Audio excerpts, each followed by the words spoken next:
There is something you begin to notice after 50. Not all men age the same way. That sounds obvious at first. Some men have better health. Some have easier lives. Some have more money. Some have fewer burdens. But look closer.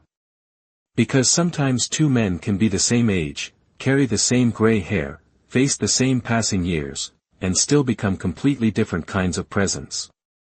One man seems to slowly disappear. Not all at once. Gradually. His posture folds inward. His voice becomes either bitter or absent. His curiosity fades. His days become smaller. He talks more about what used to be than what he is still building. He begins every sentence about possibility with a quiet surrender. At my age, I'm too old, it's too late, what's the point now? And before life is finished with him, he has already started acting finished with life. Then there is another man. Same age. Maybe even older. He has pain too. He has losses too. His body changed too. He has regrets, old wounds, relationships that were not perfect, and mornings when the mirror tells the truth. But he carries himself differently. He is not pretending to be young. He is not chasing youth like a man terrified of time. He has simply refused to let aging become permission to abandon himself. He still moves. Still learns. Still listens. Still repairs. Still maintains standards. Still has something he is becoming. And that makes him feel different in a room. Not loud. Not flashy. Undeniable. There is weight in him. The kind of weight that does not come from dominance, but from self-command. You feel he is not drifting. You feel he has not surrendered his remaining years to habit. You feel he has made some kind of private agreement with time. I know you are real. But you will not have everything without my participation. That is the man EP37 is about. Because after EP36, you saw the truth, later is no longer infinite. But EP37 asks the next question, what do the best aging men do with that truth? They do not merely panic. They do not become sentimental about lost youth. They do not waste the remaining years complaining that the world moved on. They build a different kind of power. A power based on discipline. Presence. Emotional maturity. Health. Adaptability. Purpose. Selective attention. Clean boundaries. And the ability to keep becoming when many men quietly stop. Picture a man standing in the early morning before the house wakes. Soft blue light across the kitchen floor. Walking shoes by the door. A glass of water on the counter. His phone still untouched. No applause. No audience. No dramatic transformation scene. Just a choice. Again. To move. To live deliberately. To not let the day begin by stealing himself from himself. That is where aging well begins. Not in one grand reinvention. In repeated refusal. Refusal to rot into bitterness. Refusal to treat the body like an abandoned house. Refusal to let loneliness become personality. Refusal to let old pain become the only thing people feel when you enter a room. Some men fade because they stop choosing. Others become undeniable because they keep choosing. And the difference, after 50, becomes visible. The men who age best stop negotiating endlessly with the body. They stop pretending the body will wait forever. They stop treating health like a future project. They stop using tiredness as proof that nothing can change. They stop saying, later, to the very vessel that carries every remaining year. This does not mean they become obsessed. Obsession is usually fear wearing discipline. The men who age best do something quieter. They become responsible.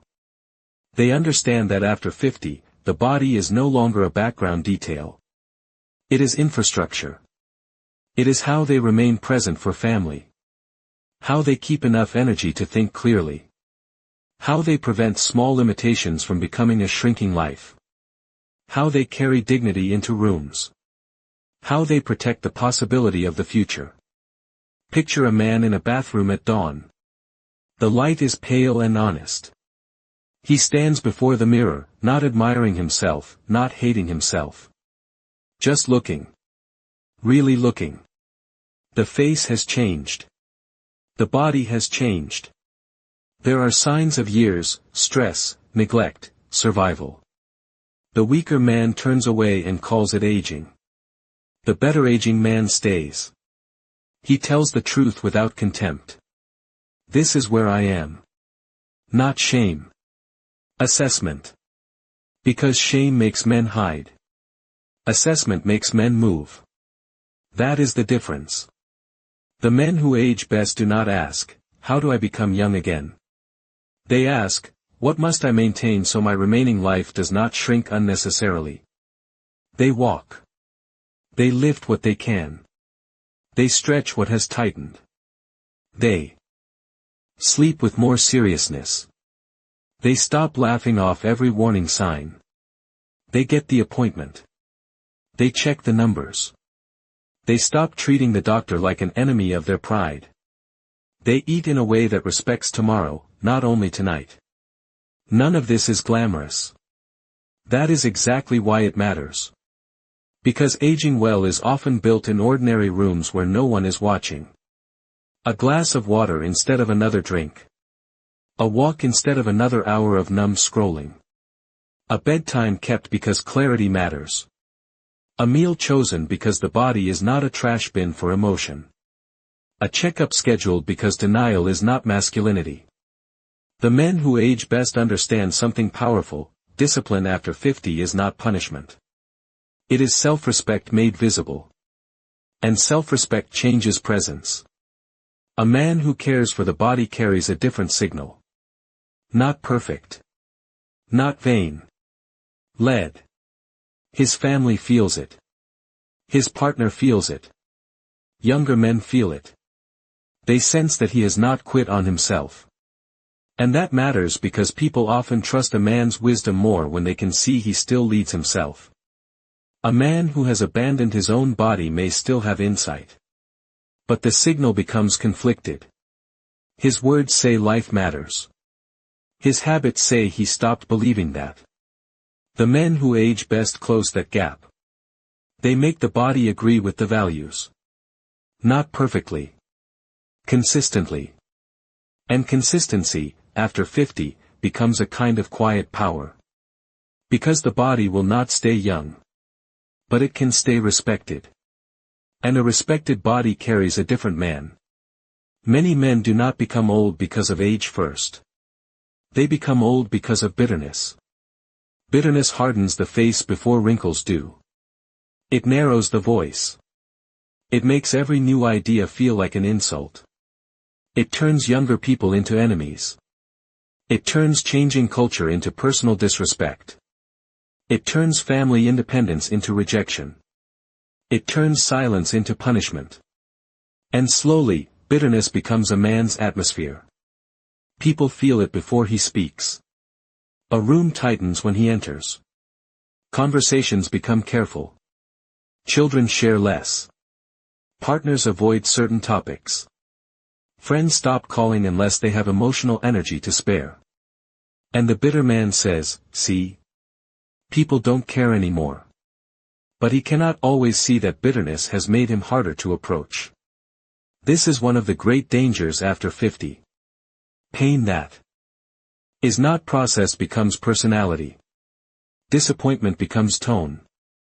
Grief becomes sarcasm. Loneliness becomes contempt. And if a man is not careful, he begins to call this being realistic. But it is not realism. It is unhealed pain speaking with confidence. The men who age best feel pain too. They are not naive. They know people can disappoint. They know children may need them less. They know work may stop honoring experience. They know the body changes. They know time is not endless. But they refuse to let pain become the only language they speak. Picture a man sitting alone on a porch in the evening. The light is gold, almost gone. A phone sits beside him. No message has come. A younger version of his hurt wants to turn that silence into accusation. No one remembers. No one cares. They only call when they need something. Maybe there is some truth there. But the better aging man does not let the first bitter thought become the final truth. He asks something harder: where have I become difficult to reach? What have I stopped initiating because I felt wounded? What pain have I been making other people carry? What part of me needs repair before I call it wisdom? This kind of self-questioning keeps a man alive inside. Because bitterness always points outward. Maturity is willing to look inward too. The men who age best do not deny hurt. They digest it. They walk it out. They speak it cleanly. They repair where they can. They grieve without making everyone pay for the grief. They learn to be honest without becoming corrosive. This is rare. And because it is rare, it creates enormous presence. A man after 50 who has suffered but is not poisoned by it feels different. His softness has strength.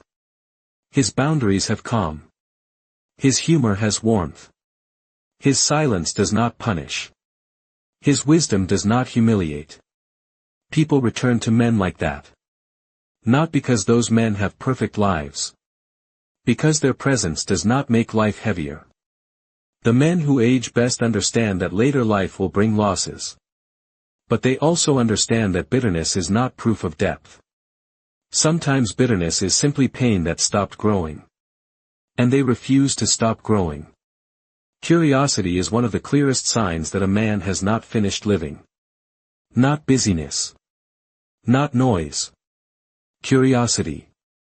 The willingness to remain interested. To ask. To learn. To update. To admit that the world has changed without interpreting every change as an insult. Many men after 50 slowly lose curiosity. They stop asking questions. They repeat old conclusions. They assume new things are shallow because they are unfamiliar. They mock what they do not understand.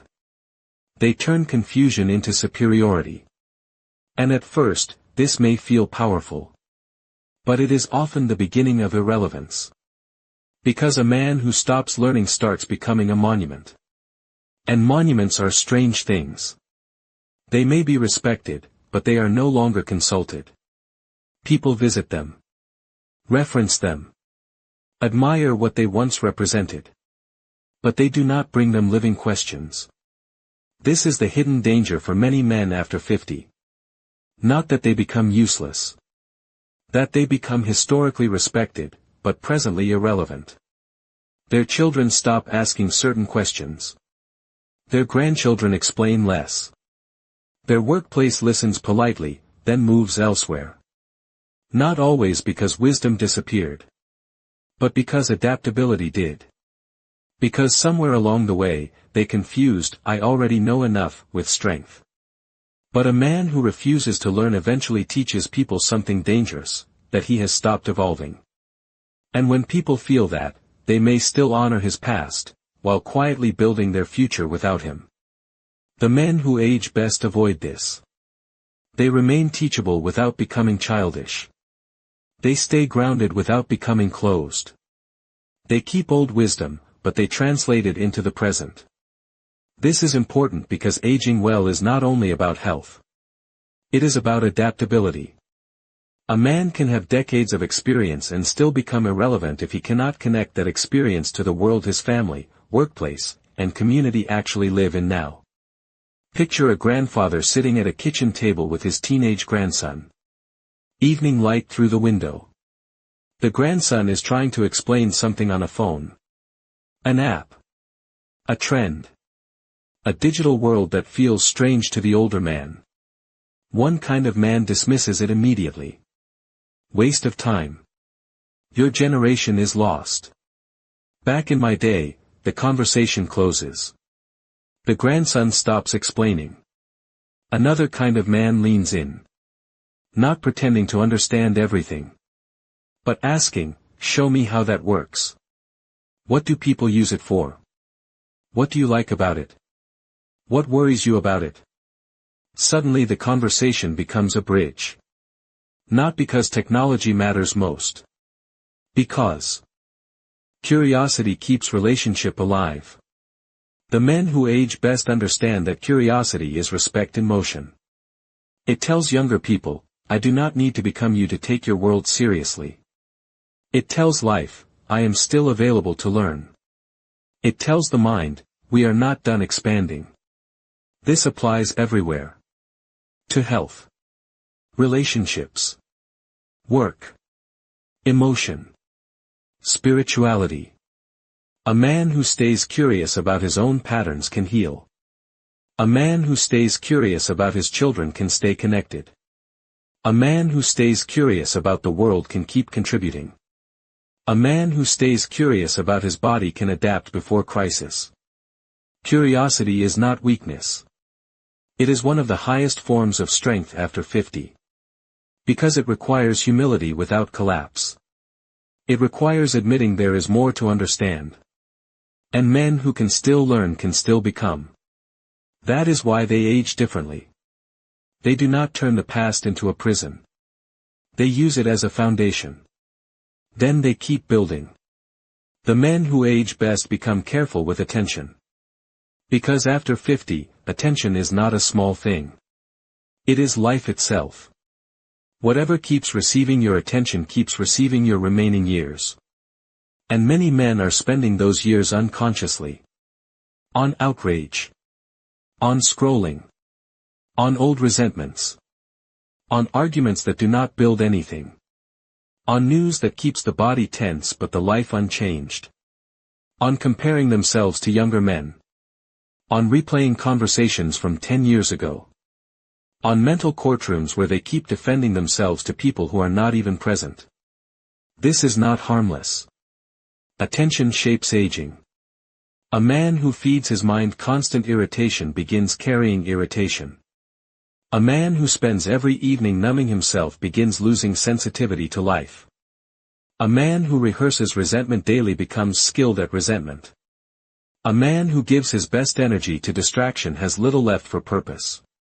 The men who age best understand that attention must be guarded. Not rigidly. Not fearfully. But consciously. Picture a man at night in a dim living room. Television light flickering. Phone in hand. Thumb moving without thought. 1 hour disappears. Then another. He is not resting. He is leaking. There is a difference. Rest restores. Numbing only removes awareness while time continues leaving. The better aging man notices this. He does not become perfect. But he begins asking, "What is this doing to me? Is this giving me energy or stealing it? Is this helping me become the man I want to be in the time I have left?" This question alone can change a life. Because many men do not need more time first. They need less leakage.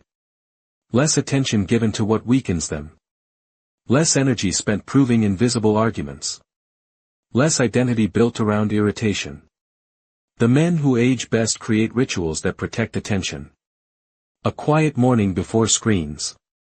A walk without headphones sometimes. A journal instead of another argument in the head. A book instead of endless noise. A real conversation instead of passive consumption.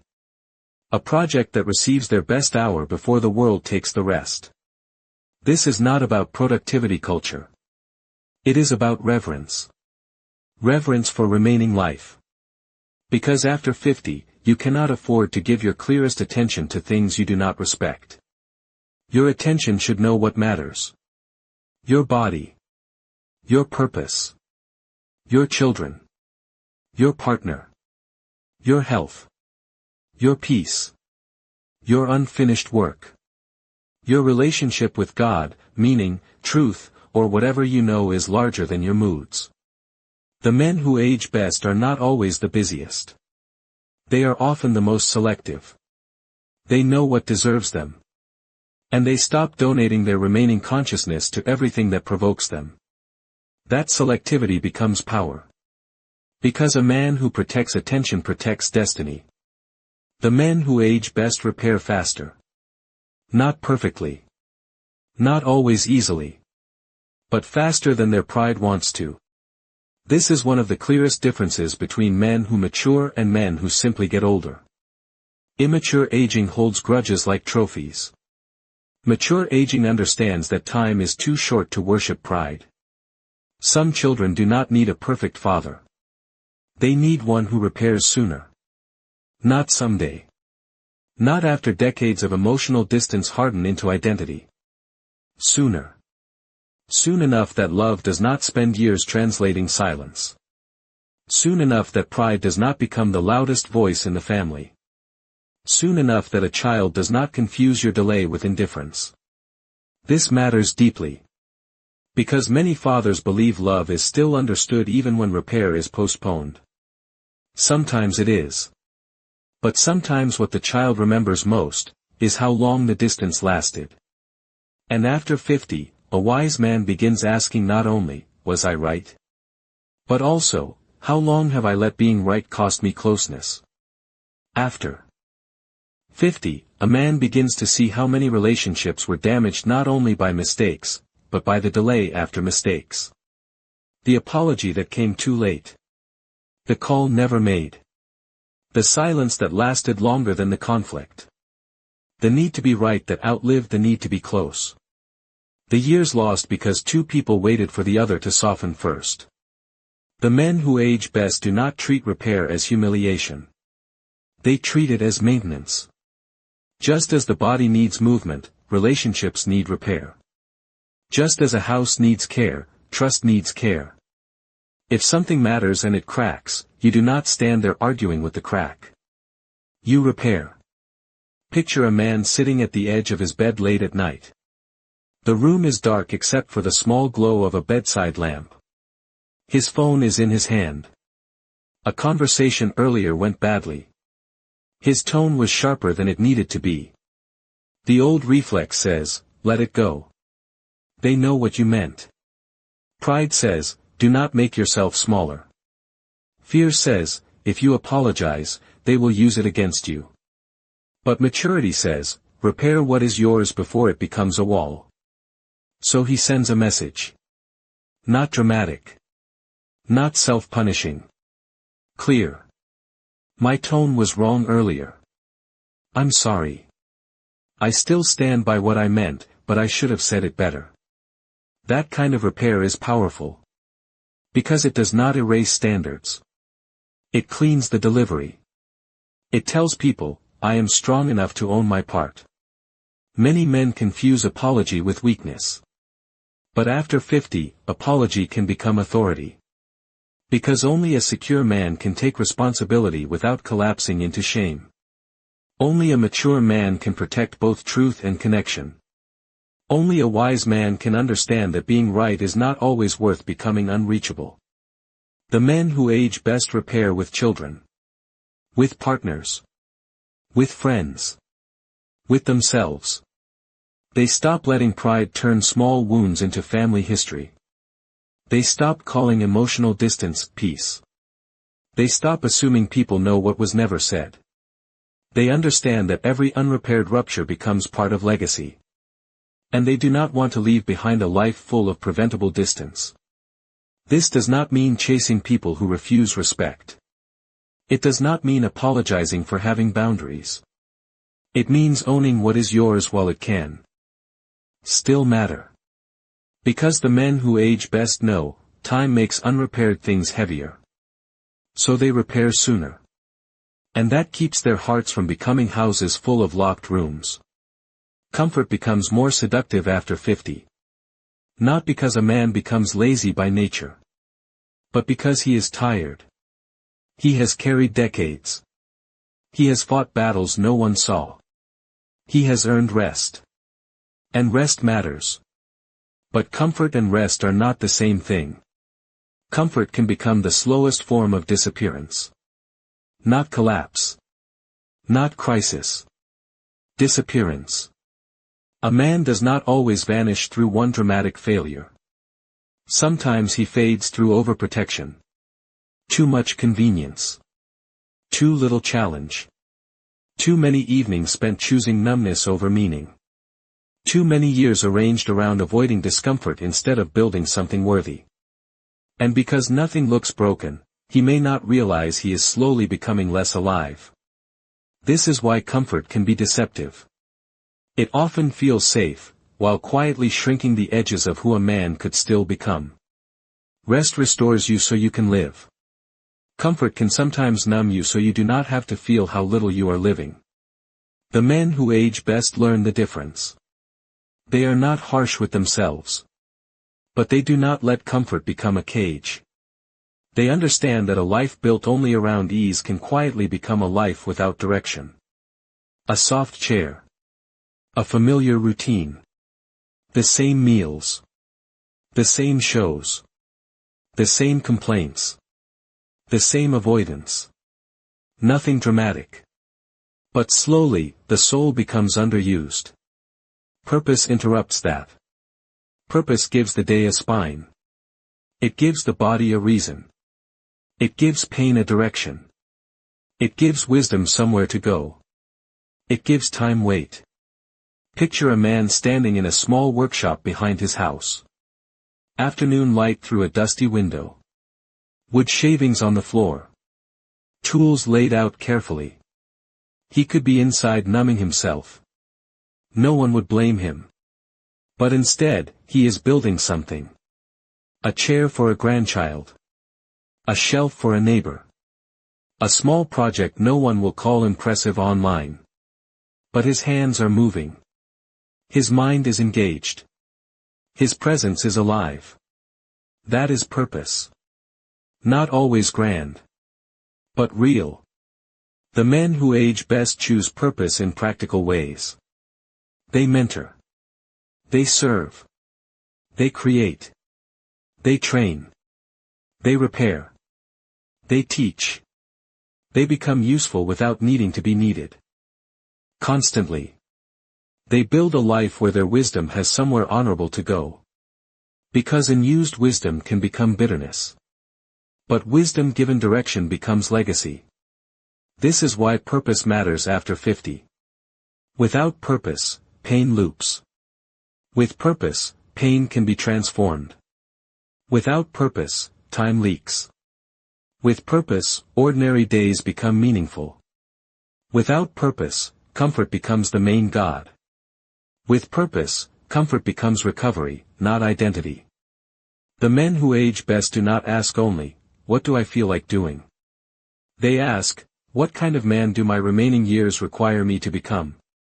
That question is powerful. Because feelings change. Moods fluctuate. Energy varies. But purpose can steady a man when comfort tries to make him smaller. After 50, you do not need a purpose that impresses everyone. You need one that keeps your soul from going passive. Something to build. Someone to bless. A truth to live. A standard to maintain. A legacy to shape. Because the men who age best are not always the men with the easiest lives. They are the men whose lives still ask something noble of them. And they keep answering. Respect after 50 cannot only be requested. It must be carried. The men who age best understand this. They do not spend the second half of life begging people to recognize their value while living in ways that contradict it. They make self-respect visible. In how they speak. How they dress. How they maintain their body. How they handle anger. How they use time. How they keep promises. How they leave conversations that insult their dignity. How they apologize without collapsing. How they say no without turning it into a courtroom defense. Self-respect changes atmosphere. Not because it makes a man superior. Because it makes him coherent. His words and actions begin saying the same thing. I value my remaining life. I will not abandon myself for approval. I will not make other people responsible for my dignity. I will live in a way that proves I still take myself seriously. This coherence is powerful. Picture a man at a family gathering. Evening light. Voices loud. A small disrespect appears in the conversation. A joke at his expense. A dismissive comment. A familiar pattern that once would have pulled him into anger or over-explanation. The old version reacts. Defends. Lectures. Sulks. But this man does something different. He does not explode. He does not shrink. He simply looks directly and says calmly, "Don't speak to me that way." Then silence. Not dramatic silence. Clear silence. The room feels the boundary. Because he did not beg for respect. He embodied it. This is what makes some men age into authority. They stop making self-respect theoretical. They stop saying they deserve better while continuing to tolerate what makes them smaller. They stop complaining about being undervalued while giving unlimited access to people who devalue them. They stop confusing peace with passivity. They stop confusing kindness with self-erasure. The men who age best are often kinder than before. But less available for disrespect. Warmer. But clearer. More forgiving. But less easily manipulated. This combination creates deep respect. Because people can feel when a man has stopped negotiating with his own dignity. And this does not happen through one speech. It happens through repeated alignment. A boundary kept. A promise honored. A body maintained. A truth spoken cleanly. A pattern ended. A room left when necessary. A phone not answered when the conversation is only chaos. A morning claimed before the world scatters attention. This is the daily architecture of self-respect. After 50, this matters because time is too valuable to keep living as someone who must constantly recover from self-betrayal. The men who age best reduce self-betrayal. That gives them energy. That gives them clarity. That gives them presence. And that presence becomes easier to respect. Because a man who respects himself deeply does not need to announce it constantly. You can feel it in the way he stands. Memory becomes powerful after 50. A man has lived enough to have stories. Wins. Losses. Lessons. Old versions of himself. People who are gone. Places that no longer exist. Photos that feel like evidence from another lifetime. Memory can deepen a man. But it can also trap him. Some men age by moving backward emotionally. Their best stories are all behind them. Their strongest identity is who they used to be. Their conversations return again and again to old victories, old wounds, old disappointments, old authority. They become curators of a life they are no longer actively living. The men who age best remember, but they keep becoming. They honor the past without moving into it permanently. They can tell a story from 30 years ago, then still ask what needs to be built tomorrow.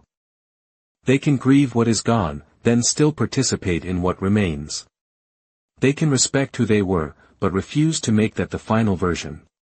This is rare. Because becoming after 50 requires humility. It means admitting you are not complete. It means learning new emotional skills. It means changing habits that have been with you for decades. It means becoming more patient when impatience feels familiar. More honest when silence feels safer. More disciplined when comfort feels earned. More loving when pride says protect yourself. Picture a man in a small room at night. A desk lamp glows warm over an old photograph.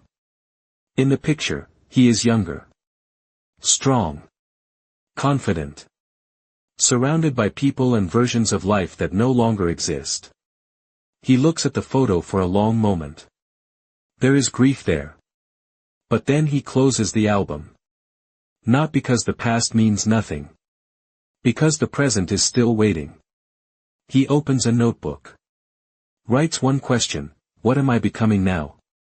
That question is the line between aging and fading. The men who age best continue becoming invisible ways. They build new rhythms.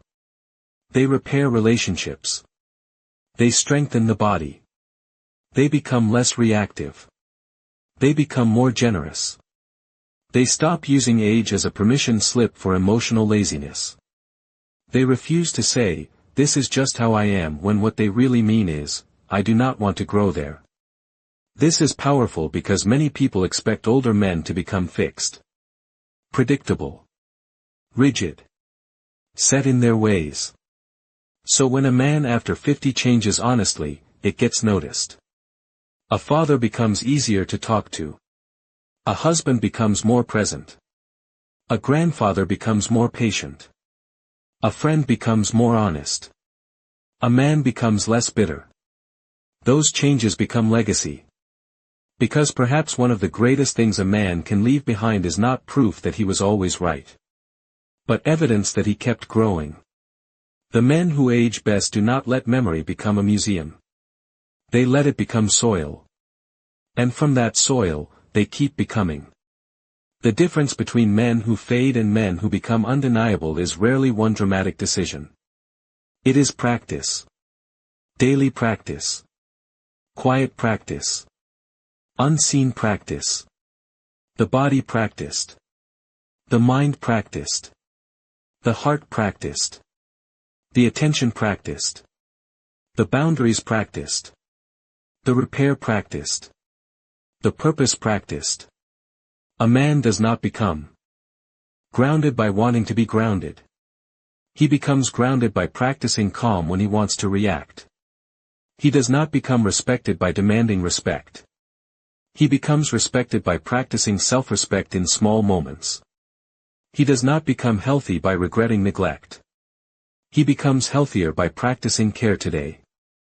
He does not become wise by having lived long. He becomes wise by practicing reflection instead of bitterness. This is the final truth of EP 37, aging well is not luck alone. It is not genetics alone. It is not money alone. It is not having no pain. It is the repeated choice to remain awake, responsible, and alive inside the years you still have. Picture the man again in the early morning. Blue light at the window. Shoes by the door. Notebook open. The house quiet. He is not transformed in one day. No one sees the whole battle. No one applauds when he chooses the walk. No one cheers when he sends the apology. No one gives him a medal for sleeping earlier, eating better, listening longer, speaking cleaner, leaving the argument before it becomes poison. But these choices accumulate. They begin changing the body. Then the energy. Then the face. Then the tone. Then the relationships. Then the atmosphere people feel around him. And one day, others notice, he is different.